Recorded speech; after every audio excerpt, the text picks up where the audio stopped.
landlord and property insurance. Nobody likes to talk about insurance. Insurance is what you get for when things go wrong. It is there to protect you and your property should the unthinkable happen. I one time stuck a chisel into my forearm while carving a piece of wood.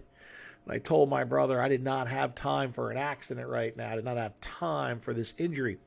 And his answer here, it is 30 years later, I still think about it. He said to me, as my brother Chris, nobody plans for an accident. Okay, that's the point. So insurance is one of those things that nobody wants to use. Nobody likes to pay for it, but it's there for when we need it. And not only is insurance important for you as an investor or property owner, but it's also even more important for when things go wrong and you're not prepared. So there are different types of insurance for investors.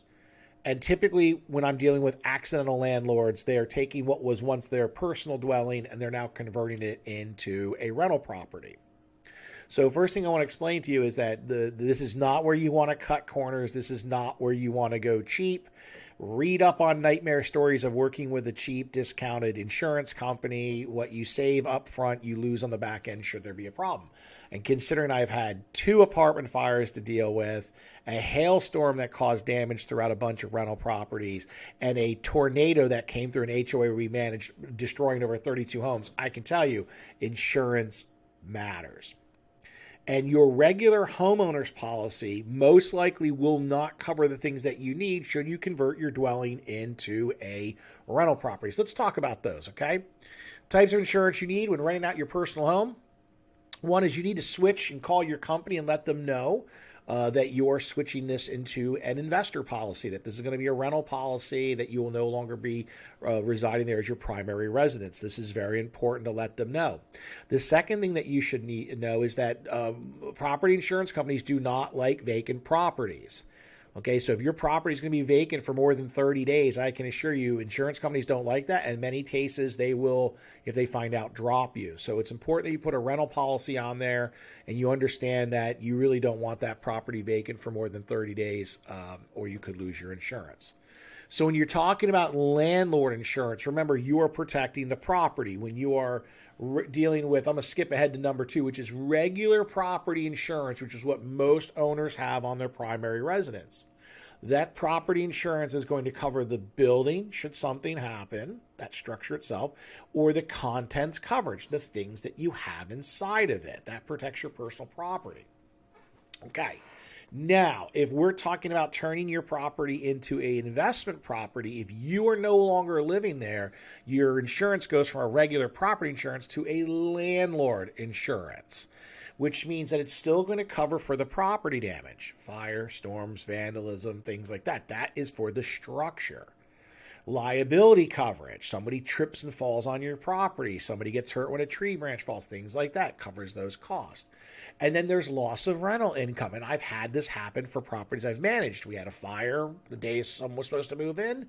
It took 9 months to renovate the apartment because the insurances were fighting it out, and the client received loss of rent income every month for 9 months until that property was returned to them. What it does not cover in landlord insurance is the personal possessions of the tenant. And that's why the tenant has to have their own renter's insurance policy. When you switch from an owner's policy, it no longer covers content in the property, okay? Liability insurance, which is covered from your policy, that is going to protect tenant injuries and cover expenses of tenant or visitors entering the property. This is normal baked-in insurance to your property. And then we talked about the rent guarantee insurance. And loss of rent happens. Nobody plans for a fire, a theft, a roof going bad. Things happen that can damage the property temporarily or permanently.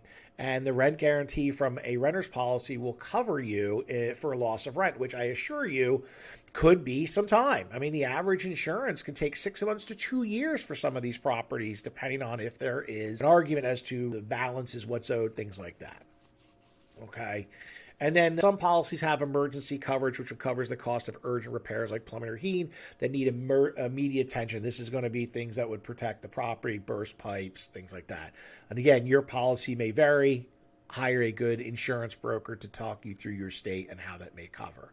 Now, not every property is going to need a flood insurance, but some properties are located in floodplains. Again, this is one of those that nobody wants to pay for. It's a government-run program for flood insurance, but these 50-year and 100-year storms that we're typically hearing of, they're happening. It is important that you have the proper coverage. Now, earthquake coverage, I'm on the East Coast. We don't really deal with this too much, but we may or may not be seeing this happen in more areas as we're seeing potential earthquakes from fracking and things like that. But if you are in the West Coast or in a earthquake-prone area, you would certainly want that. Now, understand there is a difference between commercial insurance and residential insurance. And if you own a regular single-family home or townhome, you would be. And if you owned a storefront type building, just like, plain old business, nothing but business, that would be a commercial policy. Now, the commercial policy will cover, it's got higher limits of risk because it's got more exposure, but it does not cover if there's a residential part of your property. And I had a client who had to learn this the hard way. They had a commercial storefront with residential apartments up above, and they had gotten a policy for commercial. They never mentioned that there were residences above. And during a winter, a tenant came and slipped and fell down the stairs and turned around and sued the owner. And the owner did the right thing and turned it into their insurance company thinking they were protected, only to find out they did not have insurance, residential insurance. It was a mixed-use property, but it was only under pure commercial insurance, and it did not have liability coverage for residential above. So as such, he had to pay out of pocket, and I believe it cost around $12,000 or $13,000, and this was well over a decade ago, so it's probably 15 to 20 grand. Wrong insurance. But when you're dealing with commercial, it covers a larger scale risk, higher liability limits. These are purely if you have based on the kind of business they're operated. And of course, there we go. Whereas residential insurance focuses on risk associated with living space, such as tenant damage or personal liability. So it's important that they understand that. When it comes to your premiums, the cost can vary. Commercial insurance is often higher because more people like to sue when they see there's commercial insurance. Plus, there's more exposure to liability risk because you're typically open somewhat to the public, whether on site or off. You're dealing with more people. Therefore, there's more opportunity for someone to want to sue. And then residential rates are typically lower premiums, reflecting the different risk profile because very often this is not something you see every day. But here's where things can go wrong, okay? Choosing the wrong version can cost you. Inadequate coverage. I see this all the time. Inadequate coverage is underinsured. An investor buys a property, let's call it a $500,000 multi-family property. They insure the property for the picked up cost of $500,000, and every year they get a bill, and every year they pay it without clockwork. Well, the building value goes under renovation, rents go up, the building is now worth more money, but the insurance was never updated to notate the new higher value of the property. That's what we mean by underinsured, okay?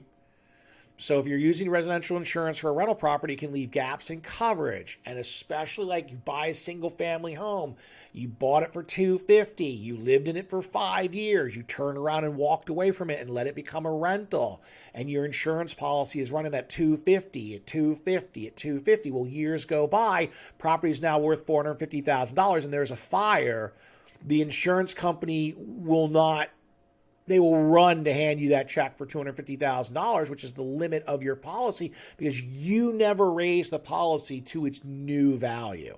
You must check that with your insurance company to make sure that either it naturally will always accrue to the new value or that every couple of years you're reassessing the property value so that you're not underinsured. Okay? Yeah, claims can be denied if insurance company finds properties being used commercially without proper coverage. So, if someone's running a business, whether you're aware of it or not, out of their property, those claims could be denied. Financial loss, out-of-pocket expenses. You may have to cover repair costs, legal fees, and lost rental income if the insurance is inadequate. And we have seen this happen. Higher cost. Switching to the correct insurance after an incident can result in higher premiums, additional cost. Insurance is one of those things we don't want to use, but we got to have it. And then it's one of those where, if it's not a huge major issue, but you still call on your insurance because you don't want to pay out of pocket, that could end up meaning higher premiums over time. And then, of course, we got legal consequences like non-compliance. Failing to have the appropriate insurance can result in fines or legal action, especially if local laws require specific landlord insurance. So, just because your company property is an LLC, if you're underinsured, that doesn't mean that there aren't more ways to come after you. And again, remember the big three of lawyers. You have to remember the big three of lawyers, the three questions. First, can you sue? Second, if you sue, can you win? And if you can do number one and number two, the third is, can you collect? Because more often than not, you have a good opportunity to sue. You can physically sue and win, but once you win, good job collecting, because you can't get blood from a stone, as they say. So these are the three things that you need to think about, and whether or not you're right or wrong doesn't prevent someone from simply finding a lawyer and saying, I want to sue, because we are a sue-happy country. So it is very important that you are not only insured, but that you're overinsured. You should be looking into umbrella policies or other legal things. And again, I can't give that personal advice. I can only give you recommendations that these are things that you should be paying attention of on your rental property.